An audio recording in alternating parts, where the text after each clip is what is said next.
So the last question I'll leave you with, because we talked about tailoring your message on like a socioeconomic lens from Yep. that perspective. We talked about it from a a ethnicity perspective.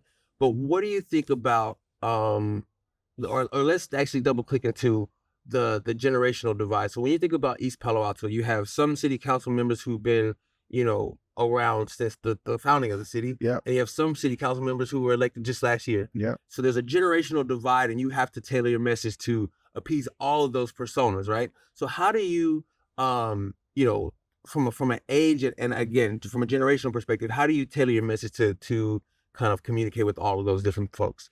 Yeah. So we do have like some council members that were on the first city council. East Palo became a city in 1983. Wow. Like I said, second Black founded city in the state of California. East Palo's changed a lot, and there's obviously a disconnect between a generational disconnect and also like from a socioeconomic standpoint. We have people who are like more wealthy in the tech world, and then we have the people who are longtime legacy residents, who grew up in a different kind of society, and a lot of the legacy people, they want more opportunities, and more things and amenities that suit, sort of their community. And the same thing goes for, more of the more wealthy newcomers that are coming into our community. My background is like, I grew up here, but I also work in this economy. Yeah. So but at the same time, I grew up here. It's like I was broke. Yeah. I You knew know what both sides of the spectrum. So I know how it is, when you barely have enough just to live and get by versus having enough money to travel the world and buy whatever car you want and come back and actually own some property, because a lot of the people who are living here now in the legacy residents, they bought their homes like in the 70s, 80s, or even some of the people who they're living in their homes their grandparents bought. Yeah, inherited the house. Yeah. So there's a lot of people who inherited property. And so, it's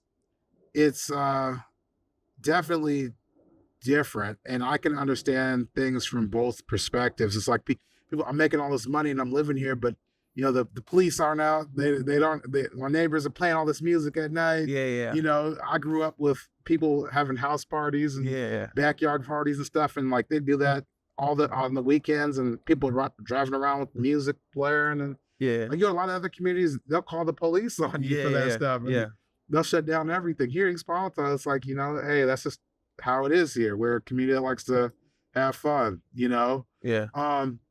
But there's various things that people want. And it's like, I feel like I can connect with a lot of people. Given my background, that I'm from here. I grew up here. My grandparents moved to East Palo Alto in the 60s. My family's been here since like the 50s, and so they migrated out of the South. My grandfather was a high school teacher.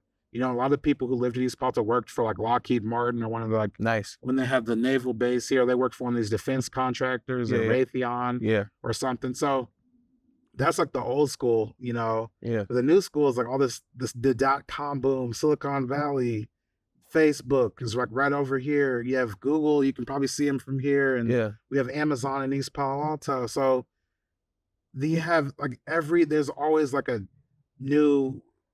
a change in our community, and there's still going to be some legacy folks. There's still going to be some new arrivals. We have a lot of immigrants too, that they come here with basically nothing. Like, I mean, immigrants, like, undocumented immigrants, not like my wife, she's an immigrant, but she is documented. She's a citizen now, but undocumented people, they're coming from poverty in their own countries, starting out with literally nothing.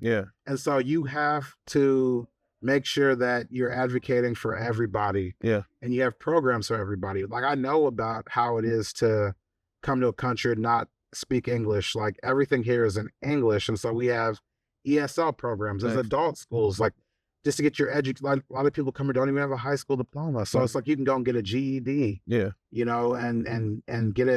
take those ESL classes. Like, we support nonprofits that provide ESL training and technology training. Just learn how to use computer. Just setting up an email account, you Yeah. know, things that we were doing when we were kids. Yeah.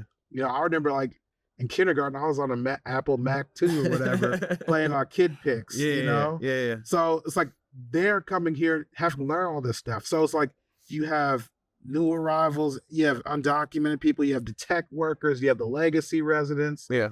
And so I can understand all aspects because obviously my wife's an immigrant. I helped her through the immigration process. Yeah. You know, she's ESL. I grew up here, legacy resident. Yeah. But I also work in biotechnology. You know, I went to San Jose State. I work in biotechnology. You know, so I'm definitely deeply involved in this economy. So it's like I can understand unique perspectives and the needs of every sort of group within the community. You know, I played football.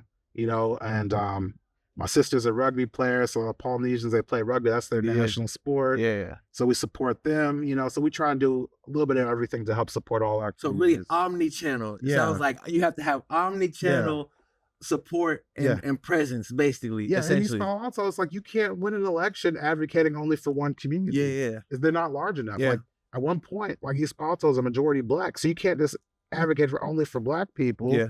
You have to hit every sort of segment. Yeah. You know, so that's kind of how it goes. Well, I appreciate your time, Mr. Yep. Mayor. My hands are freezing. Yeah, it's okay. Hey, my hands are freezing too. Thank you guys for joining us for the inaugural episode of Magnetic. I hope that this conversation was beneficial to you. It definitely was to me. And stay tuned for the continuation of the series.